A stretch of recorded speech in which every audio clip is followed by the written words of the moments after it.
Are you ready, treble heads? Aye, aye, Captain! I can't hear you. Aye, aye, Captain! Ooh! Hey friends, Timmy, welcome back to another video on Giz Audio. Today we have the Elysian's Cadenza 12 review and comparison to 64 Audio U12T, the Annihilator, and also, of course, the Prestige and Oracle Mark II. So let's start off with the tuning first. I almost tossed this thing in the air, forgetting that I don't want to break this and ending up having to pay this much for it. Yeah, that would have been tragic. So yes, the tuning of the Cadenza. This thing is a bright IM, bright neutral you can say, with a touch of warmth in the lower mid-range. Now the bass on the Cadenza is going to be the least impressive out of the entirety of the signature. It has a sub-bass focus leading into, again, a warmer lower mid-range, and because of that, the bass does feel a touch uncontrolled. And bass impact, mid-bass especially, is not really powerful, so you're not getting that big thumps and slam that you might want in an endgame IM, especially if you're a bass lover. The sub bass is nice, though the power is again fairly modest, so you do get some rumble, but it's never gonna be the star of the show. The star of the show with the Cadenza 12 is going to be in the upper mids and treble area. It is, again, decisively a brighter sounding IEM. Though, you might be thinking now, there are some bright sets that's been released recently, the Prestige and the Oracle Mark II. Does the Cadenza 12 have the same issue as these IEMs? Because these two are thin, they're bright and fatiguing, so not really the best listen. The Cadenza 12, does it have the same issue as those IEMs? I would say no, it doesn't. It has a lot of trouble, yes, but it's done much better than these two. The Cadenza has that touch of warmth in the lower mid-range that makes the vocal feel more full, less thin sounding, and the treble area is done much better. The air region is much tamer than these two IEMs, leading to a more natural decaying sound. Cymbal hits and hi-hats are not splashy or annoying as with these two IEMs, and the mid-treble still has that same highly incisive details to it, whether it's being guitar plucks, strings, hi-hats, cymbals, snare drums, or heck, even something like the maraca comes across as incisive and clear and distinct. Now I feel like I need to touch on a little bit more cons with the Cadenza 12 because I've been talking a lot about why I love it.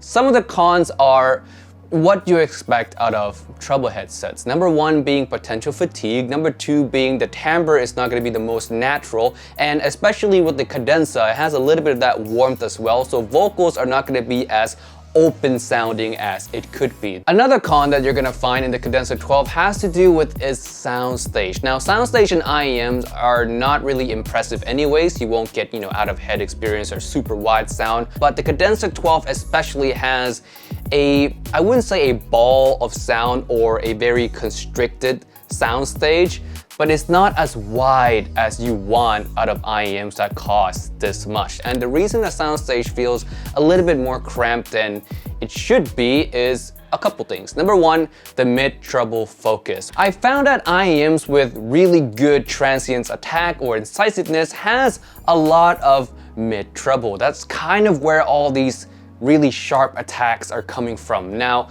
if you have too much of it, like I said, it does hinder the ability to have a natural sounding soundstage. It's kind of that trade-off if you want extra crispy details, if you will. The second thing that hinders the stage of the Cadenza is the warmth, as you can imagine. Warmer IEMs tend to not have the most open sounding stage. It feels a little bit more congested, and the Cadenza has that. Now let me quickly bring up my technical performance scale right here. I would say the Cadenza 12 lands pretty safely above the Timeless. Yes, again, its transients attack, the note definition is just so much. Like it's like listening to notes in 8K sometimes. It sounds that sharp, but the reason it's not all the way till the end is because of that stage. You do get quite, I wouldn't say again a congested stage, but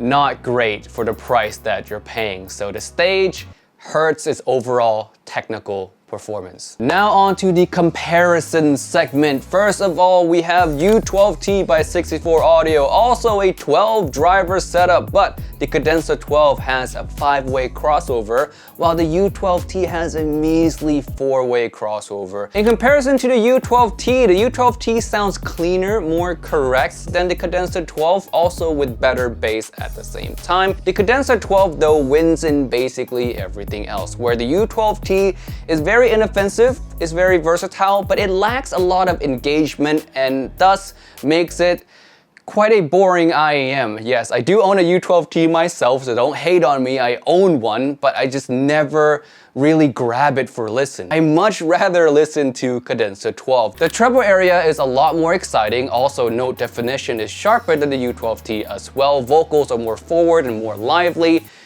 Just everything is more exciting than the U12T. But I'll say again that the U12T sounds largely more correct, I guess, so you can say is better in that sense, but I'll take exciting over correct, especially when I'm spending this kind of money. Because if I want correct and neutral sounding IEMs, there's the Monarch Mark II at $1,000 or even the variations at $500. So for something $2,000, I want a little bit more of a special sauce. And last but not least, comparison to the treble king himself, the Annihilator. How does the Cadenza 12 fare as a treble head IEM or as an IEM in general?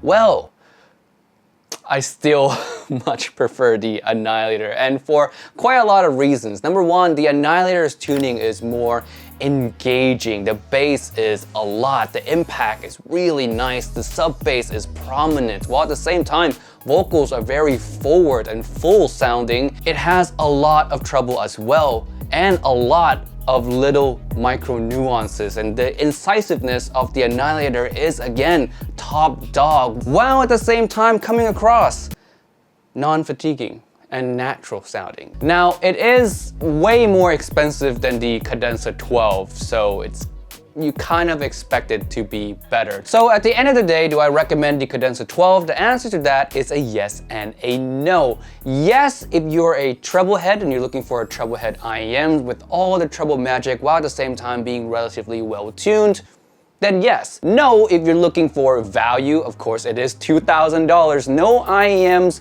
are worth above $1,000. So if you want value for money, stay below $1,000 or heck, stay below $500 even. You'll get your money's worth in sound quality. And no reason number two is it's a treble headset. It's not gonna be for everyone. The bass is not lackluster, but it's not gonna satisfy most bass heads. The vocals are not gonna be open or super natural sounding. This set is focused a lot on the treble and especially treble details, transients attack, and all the wonderful things that comes with a very good treble head IEM. With that all being said, thank you so much for watching this video all the way till the end. I would like to thank all my Patreon subscribers now. For the $9 tier, we have Bard, Chadwick, Geeky Audio, Go210, K, Norm, Robert, Suniroll, and $18 we have Dr. P, Kirk, Mason, Sar, and the newest member, Paul Metal. Thank you so much for supporting the channel. If you guys want to support the channel yourself, link to Patreon is down in the description below.